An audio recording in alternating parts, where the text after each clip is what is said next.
자, 여러분 안녕하십니까? 자, 강경석 세무사입니다. 자, 오늘부터 회계라는 어떤 바다에 한번 빠져 보시겠습니다. 자, 이제 우리 재무회계 기초 베이스에서 먼저 나오고 있습니다. 자, 먼저 말씀드릴 건, 자, 여러분들 회계 많이 하시나요? 자, 주위에 보면은 우리 기독교인들이 막 몰려다니시면서 그런 일을 합니다. 그리고 외치세요. 회계하라, 회계하라 이렇게 외칩니다. 회계하면 천국 간다 이렇게 하죠. 회계해야 됩니다. 우리 지금 회계하려고 하죠? 농담입니다. 자, 저 같은 경우는 이제 재무회계, 원가회계, 세무회계에서 엄청나게 저는 회계를 하고 있습니다. 천국 가겠죠, 저는. 예, 확실하게 저는 천국 갈 겁니다. 자, 여러분들 이제 천국 가시기 위해서 이제 회계를 이제 시작하시겠다 하는 얘기예요. 자, 먼저. 자, 제가 강경석 세무사입니다라고 말씀드렸는데, 제 소개를 잠깐만 해드리면은, 자, 현재 우리 3일 회계법인 3일 인포마인에서 이제 제 교재가, 제 책이 지금 14종이 책이 나오고 있습니다.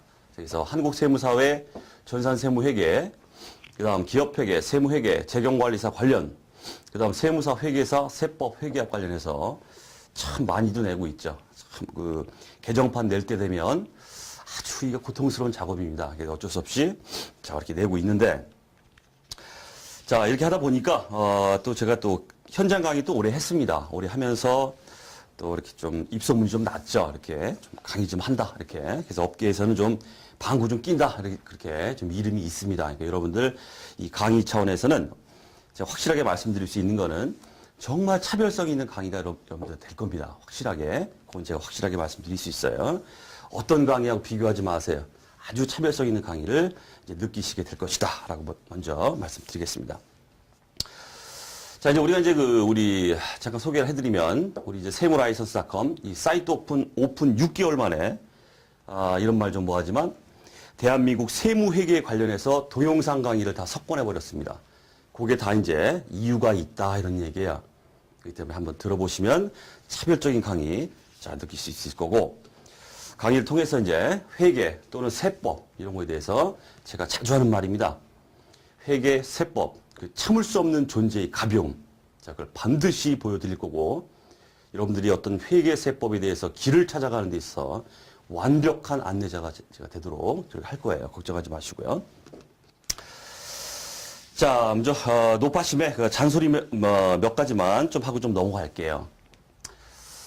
좀 지루하셔도 좀 들어보세요. 여러분들, 우리는 지금 시험 공부를 하고 있습니다. 시험 공부. 시험이라는 건 합격을 해야 돼요. 합격을. 그래서 이제 공부라는 게 합격을 못하면 떨어지죠. 그럼 이제 이 회계세법이라는 이 바닥이 어느 정도의 중독성을 가지고 있습니다. 한번 떨어지죠? 에이, 공부 못하겠다. 집어쳐요. 그랬다가도 또 어느 날 되면은 한 번 더 들어보고 싶고, 강의도 학원 또 가서 한번 해보고 싶고, 또 책을 피게 돼요. 이 중독성이 있습니다. 이게 떨어지면 계속 이제 이게 악순환이 계속이 되더라는 얘기입니다. 그래서 공부 오래 했다 그러면 실력 좋습니다. 많이 알아요. 하지만 붙은 적은 없어요. 이래선 안 되겠다는 게 제가 말씀드리고 싶은 겁니다. 예. 시험이라는 건 빨리 이 바닥을 아주 초단기간 내에 합격하고 이 바닥 떠버리는 게 최고의 고수입니다. 공부 많이 해서 붙은 적은 없어요. 계속 공부만 합니다. 실력 좋아요. 누가 알아주진 않아요. 합격을 못했기 때문에. 그런 건 중요한 게 아니란 뜻이에요. 우리가 시험에서. 시험이라는 건 빨리 이 바닥을 뜨는 게, 그것도 커트라인 1점 딱 걸려가 넘뜨는 상관없습니다. 상관없습니다. 합격만 하면 돼요. 그렇죠? 합격을 위한 공부를 반드시 하셔야 된다. 합격을 위한 강의를 제가 드릴 것이다. 저한테 들으셨던 모든 분들이 다 단기간에 다 합격하셨습니다. 제가 이제 강의 시간에 강의를 쭉 하면서 제가 자주 쓰는 말이 있습니다. 이 내용은 MVP입니다라고 제가 말씀드려요. 그 MVP는 반드시 챙기셔야 됩니다. 반드시 챙겨야 돼요.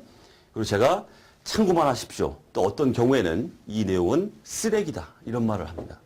머리에서 지워버리세요.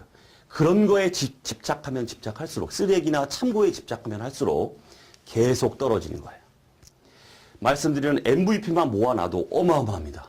그것만 딱 하고 시험장 가서 70점이면 70점 딱 넘겨버리고 빨리 합격하는 게 최고의 고수다는 얘기예요.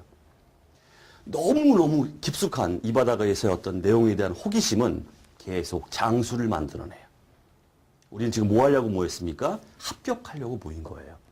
자, 그렇게 생각을 가지고 공부를 하셔야겠습니다.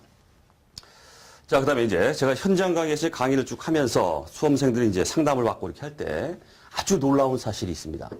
그게 뭐냐면 상당수의 수험생이 이 시험 공부를 취미 생활로 하고 있다는 거예요. 문제가 많습니다. 취미 생활로 공부하면 안 돼요, 시험이라는 건. 이건 취미 생활하는 게 아닙니다. 이게 얼마나 투입이 많은 또 취미 생활입니까? 책 사봐야죠. 회계세법 계속 바뀝니다. 개정판, 세법 개정, 또 회계 기준이 막 K갭에서 일반 기업 회계 기준, KIFRS, 한국채택 국제회계 막 넘어가면서 책들이 막 쏟아져 나와요. 떨어지고 계속 공부하고 있습니다. 취미 생활이에요, 널널하게 이렇게. 연도 바뀌죠? 또 책 사봐야 돼. 경제적으로 돈 나갑니다, 이게. 돈 낭비예요. 그리고 쓸데없이 자기 혼자 고민스러워요. 정신적인 스트레스를 혼자 막 받아가면서 살아요. 왜 그럽니까? 그러지 마세요. 나 이거 취미 생활로 공부하겠다. 슬슬 재밌게 좀. 그냥 무의도식 하긴 좀 뭐하니까 취미 생활로 뭐 하겠다면 빨리 집어치세요. 입에 딱 뜨세요. 그게 아주 속 편합니다. 딴 데 가서 이 정력이면 어마어마한 일을 할 수 있어요. 그래서 취미 생활 하겠다 이런 생각을 가지고 시험 공부에 임하시면 절대 안 됩니다. 절대 안 돼요. 그런 분들이 너무 많아요. 제가 보니까. 현장에서 상담을 해보니까. 자, 그럼 또 하나. 여러분들이 아무것도 아니지만 시험이라는 건 내가 저걸 따고 싶다라는 어떤 간절한 마음이 있어야 된다. 이런 걸 좀 말씀드리고 싶습니다. 공부라는 건 간절해야 돼요. 간절해야 됩니다. 간절하면 사람이 제가 자주 하는 말이지만 그냥 간절해. 나 그냥 간절해. 따고 싶어. 이렇게 되면 안 돼요. 제가 자주 하는 말이 간절함의 백승은 돼야 된다. 이런 말이에요. 아주 작지만 크든 작든 이걸 떠나서 내가 몸을 담고 뭔가 취득을 하겠다 이런 느낌을 가지신다면 간절함의 백승 정도는 돼야 됩니다. 아주 간절해야 돼요. 저걸 따고 싶다는 생각. 그렇게 돼야 됩니다. 그렇게 간절해야 여러분들이 시험에 임하는 자세 자체가 틀어집니다. 자세 자체가. 자, 그런 마음을 좀 가지셔야 되겠고. 자, 마지막으로 한 가지만 이제 노파심에 잔소리만 드리려고 하는 게 뭐냐면 바로 자신감입니다. 자신감. 뭔가 공부를 시작하고 이렇게 했을 때 정말 내가 가진 미천이 아무것도 없어요. 저는 차변 대변도 몰라요. 아무것도 몰라요. 들어도 이해가 안 갑니다. 전 바보예요. 이런 식으로 생각하면 절대 안 됩니다. 공부를 시작할 때 내가 정말 든 게 아무것도 없고 노브레인이다 하더라도 하나하나 습득을 하면서 난 반드시 된다. 저 시험에서 지금 단 한 명을 뽑아도 그게 나다라는 자신감을 가지고 하셔야 돼요. 홍백랑하긴 하겠지만은 일단 자신감이 있어야 된다. 난 된다라는 게 있으면은 역시 자세가 또 달라집니다. 이게 시험에 있어서 한 50점 딱 먹고 들어가는 거예요. 이게 벌써 자신감이 있으면은. 자, 그런 얘기를 자 먼저 말씀드리겠습니다. 자, 그다음 우리 강의를 진행함에 있어서 이제 전제 조건이 뭐냐면, 자, 여러분들은 층이 너무너무 다양합니다. 한번 일독을 해본 사람도 있고, 한번 맛을 들여본 사람도 있고, 전혀 모르는 상태에서 듣는 분도 있고, 정말 고급스러운 걸 좀 언제 나오나 기다리고 있는 사람들도 있고, 층이 다양해요. 하지만 우리 강의는 여러분들은 생초짜다 이렇게 가정하고 강의를 드릴 겁니다. 전 아무것도 몰라요 라고 이렇게 앉아있다라는 생각으로 그런 마음으로 제가 강의를 드린다. 전제 조건을. 그래서 실력이 좀 있다 이러신 분들은 좀 지루하실 수도 있어요. 하지만 뒤에 짝짝짝짝 가다 보면 그런 분들도 제가 분명히 말씀드릴 수 있는데 어려운 부분이 나와요. 이 바닥이 원래 그래요. 쉽게 시작해서 사람을 미치게 만드는 게 이 바닥입니다. 어쨌든 기초 단계에서 시작할 때는 완전 초짜다라는 가정하에 강의를 드릴 것이고 점점점 난도가 올라감에 따라서 그 내용에 대해서는 아주 일반적인 얘기들이죠. 일반적으로 포괄적으로 얘기를 해드릴 거예요. 그러면서 여러분들을 끌고 갈 겁니다. 제가. 자, 그렇게 보시면 되겠고요. 자, 이제 본격적으로 우리 이제 재무회계 기초 베이스. 참, 우리 야부리 문제. 우리 시험에 나왔다 그러면 야부리 문제. 썰 푸는 문제예요, 이게. 그래서 틀린 거 골라내고 옳은 거 골라내고 이런 것들인데 이게 또 종종 나온다 이거 이게. 그렇기 때문에 가벼운 마음으로 저랑 함께 이제 이렇게 보시면 되는데 물론 이제 보시다가 제가 요건 MVP입니다라는 몇 개 있습니다. 이걸 말씀드릴 거기 때문에 자, 그거는 반드시 챙기시고 그렇게 보시면 되겠습니다. 자, 먼저 이제 회계의 정의다, 뭐 이렇게 나오는데, 자, 먼저 회계 시작할 때 항상 이런 얘기 나오죠. 회계가 뭐냐? 이런 얘기 나오잖아요. 자, 회계에 대해 아무것도 모르는 게 없다라는 가정하에서, 자, 이렇게 한번 말씀드려보죠. 자, 회계 관련해서는 회계의 그 이해관계자라는 인간들이 이게 존재합니다. 이해관계자를 우리가 정보 이용자다 이렇게 말해요. 자, 그러면 자, 이런 이해관계자, 정보 이용자인데 회계라는 어떤 정보를 이용하는 사람입니다. 이해관계자, 거기에 관심이 있다 이런 얘기예요. 이런 인간들이 누구누구 있느냐? 제일 먼저 이제 종업원 이렇게 나와요. 종업원. 그 다음에 주주, 뭐 투자자 이렇게 해보죠. 투자자. 회사에 주식 사는 사람 주주입니다. 종업원 직원이죠. 그 다음에 채권자 이렇게 있어요. 채권자, 돈 빌려준 놈. 통상적으로 은행이 빌려주죠. 그 다음에 이걸 끌고 가고 있는 우리의 이제 CEO, 경영자가 이렇게 있습니다. 이런 사람들을 우리가 회계 이해관계자, 정보 이용자다 이렇게 말합니다. 정보를 이용한다.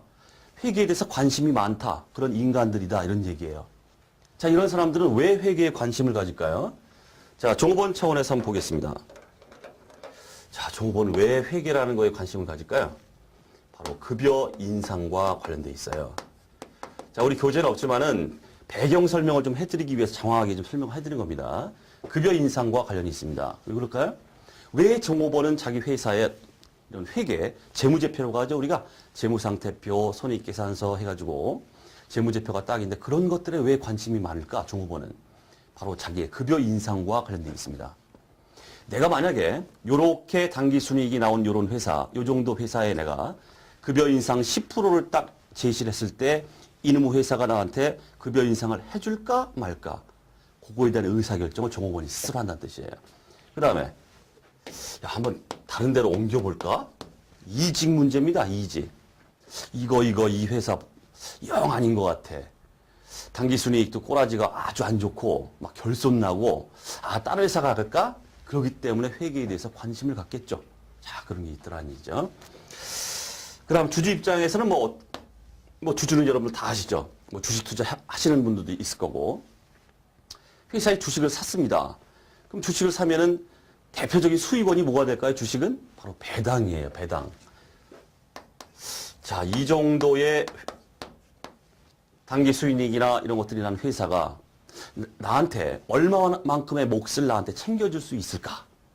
그렇기 때문에 그 재무제표를 관심 갖고 본다 이런 뜻이에요. 회계에 관심이 있다. 그 다음에 주식을 샀으니까 가능한 주가가 상승하면 좋겠죠. 그래야 떼돈 벌잖아요. 주가 상승 여부에 대한 예측을 재무제표, 회계라는 정보를 통해서 그걸 갖다가 이해를 하더라 하는 얘기예요. 그래서 관심이 있다 이런 얘기죠. 자, 그 다음 채권자, 은행이다. 이렇게 해보겠습니다. 얘는 왜 그럴까요? 바로 자금 대여 문제입니다. 자, 이 회사한테 재무제표를 딱 보니까 당기순이익이 얼마, 자산이 얼마, 그렇게 나와 있어요. 자, 이런 회사한테 내가 자금을 갖다가 돈을 꿔달라고 하는데 줄까 말까 의사결정을 하기 위해서는 뭐겠어요? 회사의 재무제표에 관심이 있다는 뜻이에요. 그렇죠? 그 다음에 이미 꿔줬어요. 꿔줬습니다. 근데 이놈의 회사가 나한테 내가 돌려받을 수 있을까? 이런 거에 대한 관심이 있다. 이런 얘기예요. 그 회사의 상환 능력에 대한 평가를 갖다가 회계라는 정보를 통해서 채권자는 예측을 하더라. 하는 얘기예요. 그래서 관심이 있다. 이런 얘기입니다. 됐죠? 그 다음에 경영자도 우리가 정보 이용자다. 이렇게 말하는데 경영자는 왜 그럴까요? 왜 관심이 있을까요? 회계에? 바로 기업 성장에 대한 예측입니다.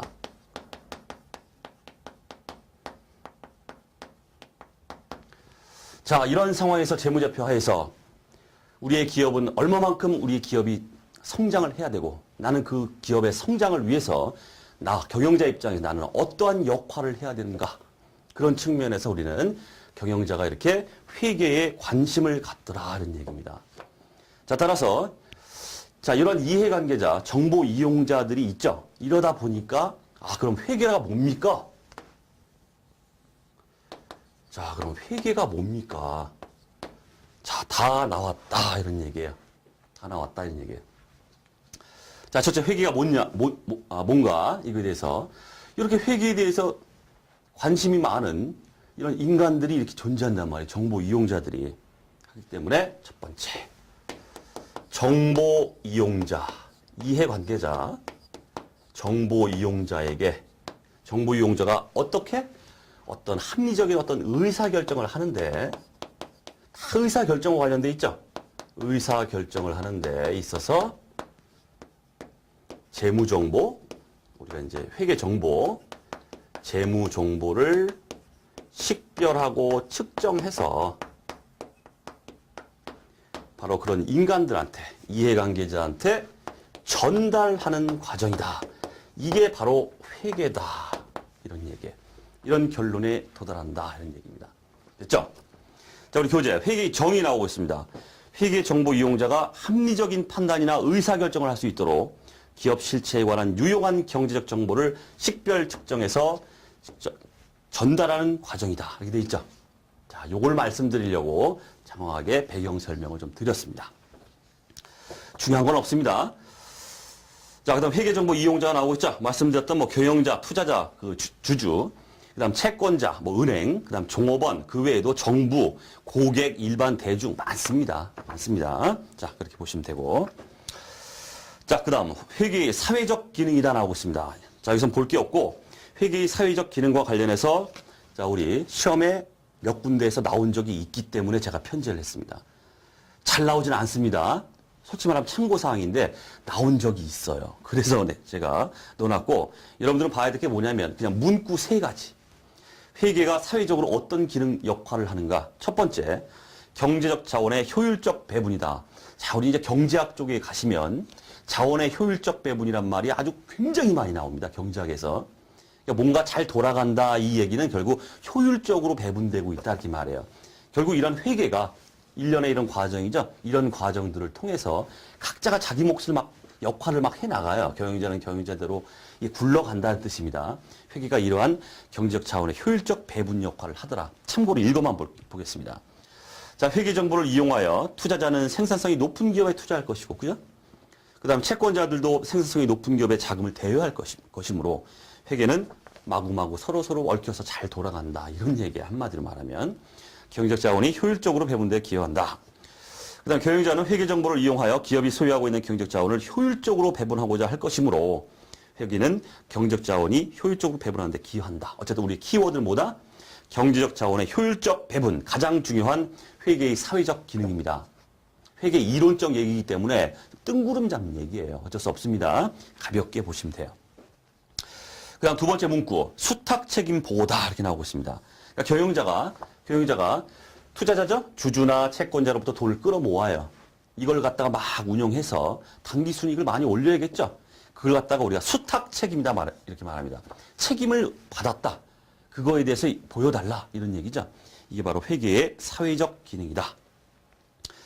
그 다음 사회적 통제, 통제라는 말. 회계가 통제의 역할도 하더라. 이게 문구 정도 세 가지. 자, 이렇게 보시면 되겠습니다. 참고적으로.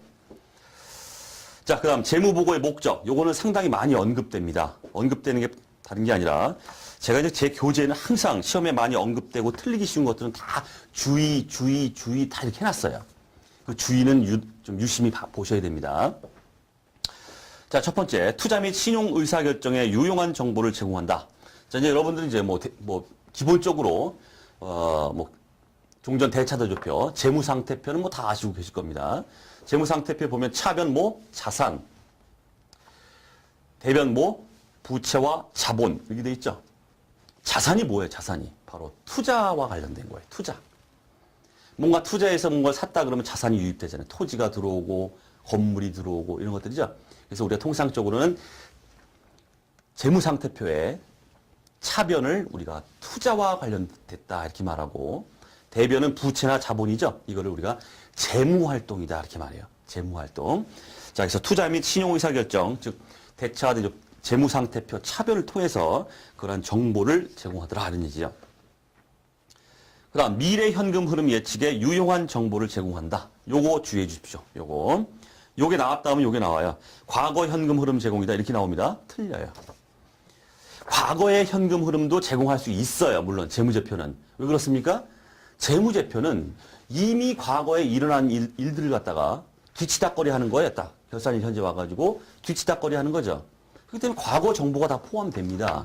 그래서 과거 현금 흐름 제공돼요. 하지만 뭐다? 재무보고의 목적 자체는 아니란 뜻이에요. 재무보고의 목적 자체는 바로 미래 현금 흐름 예측과 관련돼 있다는 얘기예요. 이러한 걸 봤을 때 재무보고가 이렇게 들어왔습니다. 그걸 보고서 미래에 현금 유입이 얼마나 있겠구나. 외상매출금 이렇게 있는 거 보니까 얼마가 들어오겠구나. 뭐 이런 것들이죠.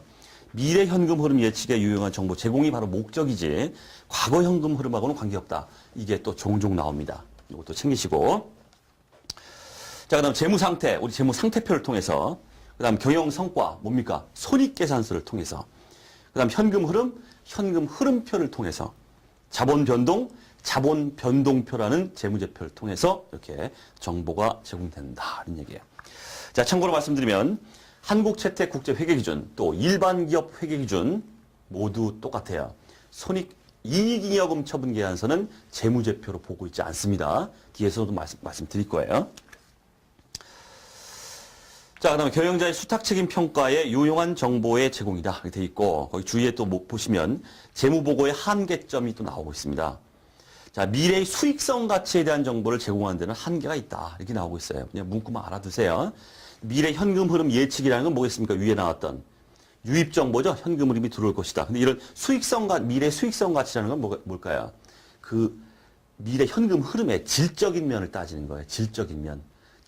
우리가 양적인 재무제표는 양적인 정보를 포함한다고 하지 그 정보를 보면서 질적인 건 따질 수 없다 이렇게 말합니다. 그게 무슨 얘기냐면 정보를 보면서 양적으로 100만 원, 200만 원이구나, 300만 원이구나 이렇게 챙기는 거지, 정보가 재무제표, 재무상태표에 딱 들어오면서 이거 외상매출을 악성, 아주 불량 뭐 이런 식으로 판단할 수 있는 이게 아니란 뜻이에요. 질적인 거, 좋은 거래처, 나쁜 거래처, 좋고 나쁨 이런 게 표시되는 게 아니기 때문에 어떤 수익성 가치 이런 거에 대해서는 판단하는 데 좀 문제가 있다. 자, 그렇게 문구 정도 보시면 되겠습니다. 자, 그다음 이번 시간의 하이라이트 바로 회계 공준입니다. MVP. 제가 MVP라고 말씀드리는 건 싸그리 챙기셔야 됩니다. MVP. 자, 회계 공준 또는 이제 우리 회계의 기본 가정이다 이렇게 말해요. 요 세 개는 우리가 회계를 하면서 기본적으로 가정치를 딱 세 개를 두고 출발하겠다 이런 얘기예요. 그러니까 회계 이론적으로나 우리 수업 목적상으로나 아주 중요합니다. 또 세 가지죠. 기업 실체의 공준, 계속기업의 공준, 회계 기간의 공준 해서 세 가지잖아요. 사지선다 내기 좋잖아요, 이게. 하나 싹 들어가는 게 뭘까요? 화폐 가치의 공준 이렇게 나옵니다. 화폐 가치. 회계는 화폐로 표시해야 된다 뭐 이런 것들인데 요거는 빠져 있습니다. 그래서 네 개를 묶어서 화폐 가치의 공준이 아닌 걸로 해서 아주 빈출이다 이렇게 보시면 돼요. 자, 좀 깊숙이 한번 좀 검토를 좀 해보죠. 자, 기업 실체를 둘러싼 회계 환경 또 실무로부터 도출해낸 회계 이론 전개의 기초가 되는 사실들을 의미한다 이렇게 나오고 있습니다. 어쨌든 환경이나 어떤 실무에서 막 잡다한 일이 일어나고 있죠. 이런 것들을 갖다 딱 봤을 때 여기서부터 요게 기본 가정이 되겠구나 하고 끌어냈다, 도출해냈다. 그게 세 가지가 나오고 있다는 얘기예요. 자, 첫 번째, 기업 실체의 공준 중요합니다.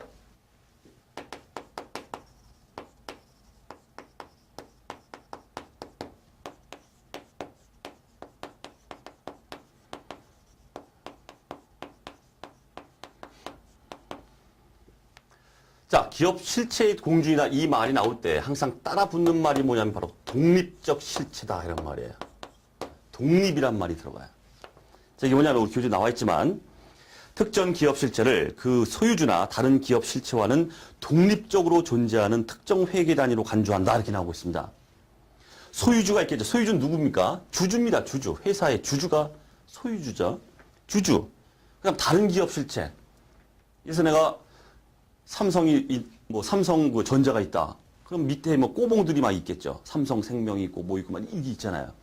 전혀 별개다 이런 뜻이에요. 별개다. 독립된 실체로 봐서 독립된 하나의 살아있는 사람처럼 움직입니다. 기업 실체. 기업은 하나의 독립된 실체다. 이렇게 가정을 하겠다 이런 얘기입니다. 예. 자, 우리 시험 목적상으로 이제 그 야부리에 요렇게 장난을 쳐요. 말장난을. 동일 실체. 땡. 틀립니다. 아닙니다. 자, 그 다음 중요한 얘기가 나오고 있습니다. 기업 실체 공준과 관련해서 재무제표에 포함시켜야 할 정보 범위의 결정 기준이다. 즉, 정보의 장소적 한계를 지정한다. 이렇게 나오고 있습니다. 이 말이 아주 빈줄이에요. 자, 다음 중 재무제표에 표시해야 될 정보의 범위를 결정하는 기준이 되는 회계 공준이 뭐냐? 기업 실체의 공준이다. 이렇게 말씀하셔야 돼요. 왜 그럴까요? 독립된 기업 실체를 우리가 가정하잖아요. 그러니까 그 관점에서 재무정보를 측정하기 때문에 독립된 기업 실체 걔한테 포함될 게 뭘까? 이게 딱 정해진다. 이런 얘기입니다. 그래서 재무제표에 포함시켜야 할 정보의 범위의 결정 기준, 기업 실체의 공준, MVP. 다음 두 번째, 계속 기업의 공준 나오고 있습니다. 자, 한마디로 뭐 기업은 어떻다는 겁니까? 안 망한다. 망하는 게 아니다. 계속 사업한다. 이런 뜻이죠. 자, 그래서 우리 챙길 게 주의에 나오고 있습니다. 자, 개발비는 미래 경제적 효익의 유무로 자산 인식 여부를 가리므로 계속 기업이 보장되지 않는다면 자산으로 계상 불가하다. 요게 시험에 엄청 나왔습니다. 개발비 얘기가. 자, 이제 우리가 연구 개발비가 막 투입됩니다. 그럼 돈 나가죠? 그게 끝나는 게 아닙니다. 우리 회계상. 개발비다 해가지고 우리가 무형 자산으로 개발비를 잡게 돼 있어요. 그래서 자산으로 잡는 데 있어서 개발비 나갔다, 연구 개발비 나갔다, R&D 투자가 일어났다 해가지고 지출된 비용을 갖다 다 개발비다 해서 자산으로 잡을 수 있느냐? 그건 아닙니다. 아주 엄격한 자산 인식 요건이 있어요. 그 중에 가장 대표적인 게 바로 미래 경제적 효익이 있느냐 없느냐 이걸 따져요. 개발비 막 쳐들여가지고 돈 나갔습니다. 개발비 자산으로 계상했어요. 그러면 자산 계상할 때 조건이 뭐냐? 앞으로 연구개발 이 투자로 인해서 미래에 얘 때문에 엄청난 수익 창출이 올 것이다. 그래야만 지금 현재 시점에선 개발비라는 자산이다 이런 얘기예요. 자, 그러면 계속기업 공준하고 이 개발비가 무슨 상관이 있겠습니까? 상관이 있죠. 벌써 생각하는 게 지금 뭡니까 지금 머릿속에? 미래 경제적 효익이 있으면 개발비고 미래 경제적 효익이 없으면 개발비가 아니야. 이런 얘기이기 때문에 미래라고 말하고 있죠. 벌써 회사가 기업이 계속 사업을 한다는 전제가 깔려 있다는 뜻이야 이게. 미래 경제적 효익을 막 따진다는 거는. 그렇겠죠? 자, 요게 엄청나게 시험에 나왔습니다. 꼭 좀 챙기시고. 자, 그 다음 이제, 이 계속기업의 공준과 관련해서 회계 이론적으로 이 파생된 회계 개념이다 해서 아주 자주 언급되는데, 잠깐만 좀 언급을 좀 해보겠습니다. 자, 파생 개념인데, 자, 첫 번째 이 계속기업과 관련된 그 회계 이론상의 파생 개념으로 나오는 게 바로 기간 개념이에요, 기간.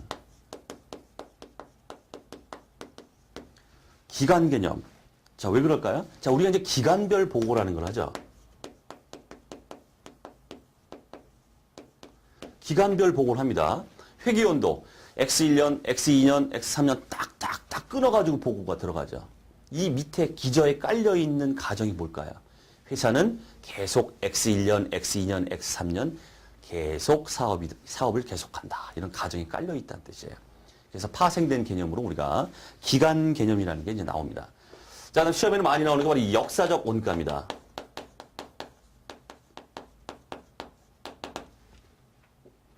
자, 자산을 취득했다 그러면 취득 당시에 그 취득 원가를 취득했을 때의 그 금액입니다. 이 금액을 우리가 역사적 원가다 이렇게 말해요. 자, 여러분들 토지 취득했습니다. 토지 100원에 취득했어요. 그러면 토지 얼마로 잡아요? 토지 100원 이렇게 잡죠. 이게 바로 역사적 원가, 취득 원가주의다 이렇게 말합니다. 자, 이렇게 역사적 원가, 지불한 금액만큼만 딱 잡는 거. 이게 왜 계속기업의 공준과 관련이 있겠습니까? 예를 들어서 회사가 자산을 취득했는데 우리 회사는 내일 망할 예정이야. 그럼 어떻게 될 것 같아요?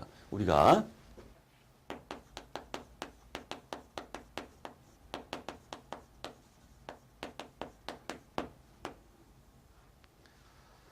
내일 망할 예정이다 그러면 내일 망하는 시점에서 가격이 얼마가 될까? 그걸로 계상하더라 이런 얘기예요.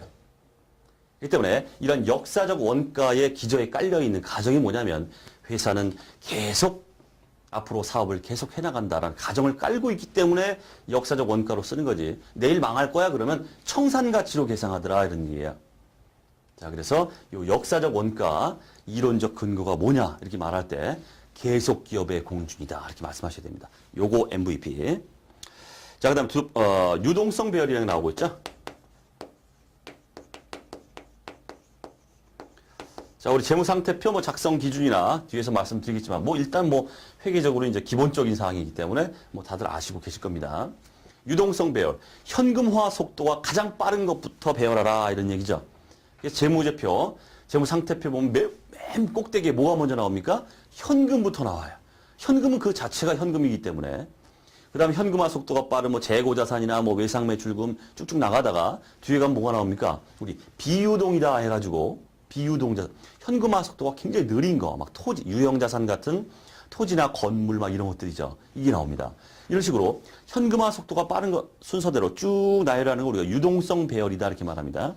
이 유동성 배열이 왜 계속 기업에 공준하고 맞물려 있을까요?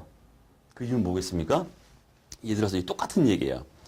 자, 만약에 한 회사가 내일 망할 것이다 이렇게 해보세요. 내일 망한다 이러면은 모든 자산은 뭐가 될까요? 다 유동이에요. 비유동이라는 건 있을 수가 없어요.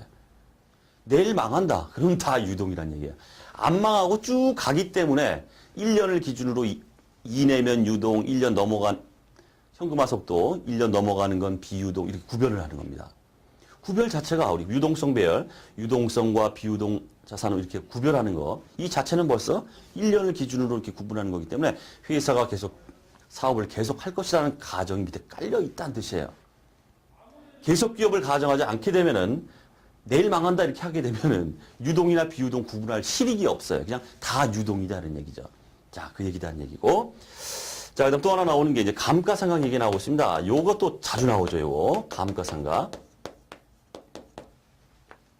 자, 감가상각. 기본적으로 말씀드려보면은 다 아시겠지만은. 자, 자산을 취득했다. 유형자산을 취득했습니다. 그러면 100원에 취득했다. 그러면 그 자산을 사용하면서 기간이 쭉 가고 있죠. 그 기간 동안에 이 자산의 원가를 감가상각비라 해가지고 비용으로 쫙 배분을 해버립니다. 그죠? X 1년에 100원짜리 중에서 10원, 10원, 10원, 10원 이렇게 비용으로 인식해 가더라는 얘기. 이게 이제 감가상각입니다. 가치가 감소되니까 그만큼 이제 상각이라는 걸 이렇게 해나가더라는 얘기죠.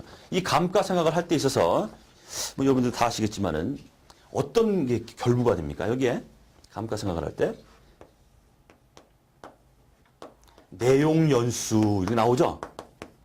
내용연수.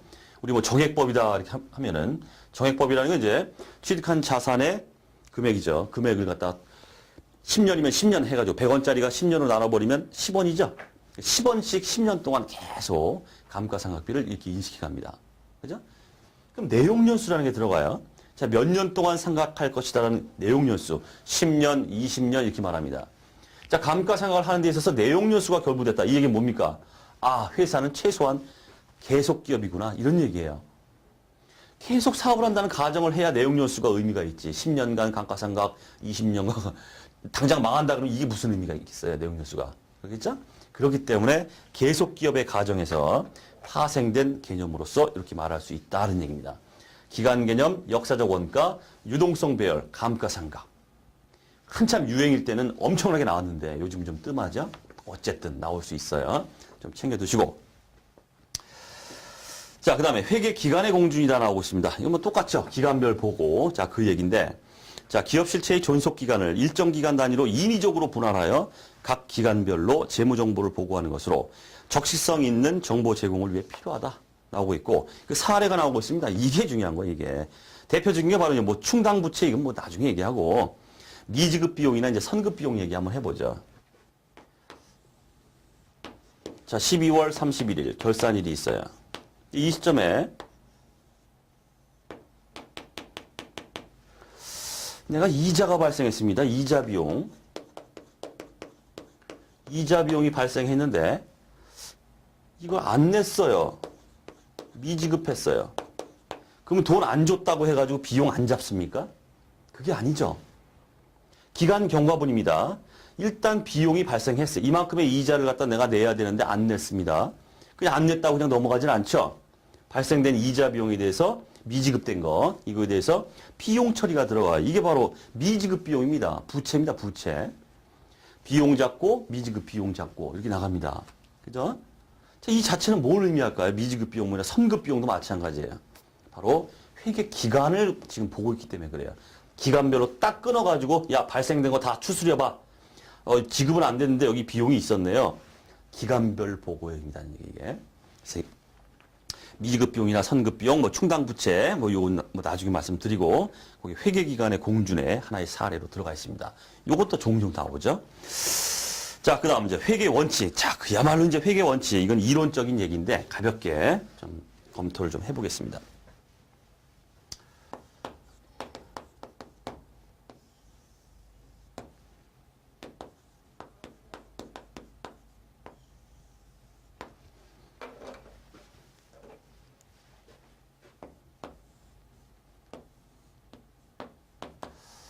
자, 이제 우리가 회계 원칙을 제정하는 데 있어서 회계 원칙이라는 건 일반적으로 뭐 기업 회계 기준, 한국채택국제 회계 기준, 일반 기업 회계 기준 다 마찬가지. 그런 걸 이제 회계 원칙이라고 하죠.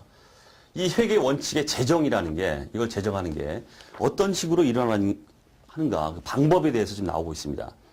여기 이제 우리 기업 회계, 한국 세무사의 기업 회계 2급 막 이런 데서 이게 나와요, 이게 실질적으로.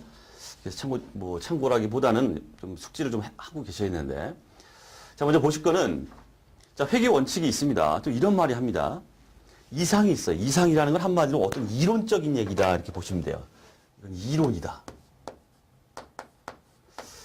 자, 그래서 중학교, 고등학교, 중학교인가요? 자, 국어 시간으로 돌아가겠습니다. 자, 우리 중고등학교 때 국어 시간에 이런 얘기를 했습니다. 막 어떤 그 논설문이라고 하죠. 논설문을 이렇게 보면서 이게 연역법이냐 귀납법이냐 이런 말을 했었어요. 자, 연역법은 국어 시간입니다. 국어 시간이에요. 연역법은 이런 말을 합니다. 일단 결론을 제시해요. 그리고 나서 그 결론을 풀어나가요. 그다음 귀납법은 장황하게 막 앞에서 얘기해요. 그러다가 끝자락에 가서 결론을 꽝 줘요. 따라서 하고서 결론을 꽝 냅니다. 이게 바로 그 얘기예요. 그렇기 때문에 이상이나 이론이 있다 이거는 앞에 연역적 얘기죠. 연역법 얘기. 일단 결론이 나왔어요. 얘를 갖다가 일로 끌어와요. 어떻게 했어요? 그런 말이 나옵니다. 그래서 회계 이론에서 출발해서 실무를 이끌어갈 회계 원칙을 제정하는 것이다. 이게 바로 뭐다? 연역법이다. 이렇게 말하고 있어요. 연역법. 회계 이론에서 출발해서 회계 실무를 이끌어갈 회계 원칙을 제정한다. 이미 꽝 하고 정해놓고서 나오죠. 바로 연역법이다. 이걸 연역법적 회계 원칙 제정 방법이다. 이렇게 말해요. 자, 그 다음 이번엔 현실이 있습니다. 이 현실은 한마디로 실무예요. 실무. 실무에서 이제 갖가지 일들이 막 일어나고 있어요. 이런 것들을 막 추스려가지고 하나의 회계 원칙으로 이렇게 만들어줘요. 만들어줍니다. 그러니까 말씀드렸죠. 우리 국어 시간에 장황하게 막 얘기하다가 결론 낸다고 그랬죠. 지금 이게 그거잖아요. 실무에서 일어나는 갖가지 상황들을 막 해가지고 아 이러니까 이런 원칙이 필요하겠구나라고 이렇게 정하는 거예요. 결론을 내립니다. 그죠? 그래서 요걸 갖다 우리가 귀납법적 회계 원칙의 제정 방법이다. 이렇게 말합니다. 됐죠? 자, 그 얘기를 이제 제가 하려고 이제 그림으로 이렇게 했습니다. 자, 결국 우리가 챙길 게 뭐냐면은, 자, 그렇다면 위에 있는 우리 주위에도 나오는데 회계 공준이 나오고 있습니다. 자, 회계 공준에 올라가겠습니다. 자, 회계 공준의 첫 줄에 나오죠. 자, 기업 실체를 둘러싼 환경, 실무라고 나오고 있죠? 실무로부터 도출된 회계 이론적 전개의 기초가 되는 사실이다. 그러면 회계 공준은 어떻게 나온 겁니까? 귀납법이에요. 그죠? 지금 이렇게 나오잖아요. 기업 실체를 둘러싼 회계 환경, 실무로부터 도출됐다. 이렇게 나오죠? 회계 공준이라는 게. 자, 결국 회계 공준은 귀납법에 의해서 생성된 것이다. 자, 우리 야부리 문제, 객관식 문제 엄청 나오는 게 뭐냐면 바로 이거예요. 회계 공준은 연역법에 의해서 도출된다. 이렇게 나와요. 틀려요. 회계 공준은 귀납법입니다. 왜 그런지 말씀드렸죠? 자, 그거만 챙기면 된다는 얘기, 그거만. 자, 이러다 보니까 이제 또 그런 얘기가 나옵니다. 자, 그러면 자, 이 회계 공준 이렇게 우리 귀납법에 의한 이런 것들이죠. 이렇게 도출된 회계 원칙은 변할 수 있을까요? 없을까요? 딱 굳어져서 끝나는 겁니까, 이게? 이게 아니죠. 변할 수 있을까요? 없을까요? 변할 수 있다. 요게 또 키워드예요. 귀납법에 의한 경우에는 변화할 수 있어요. 변경될 수 있다는 뜻이에요. 왜 그렇겠습니까?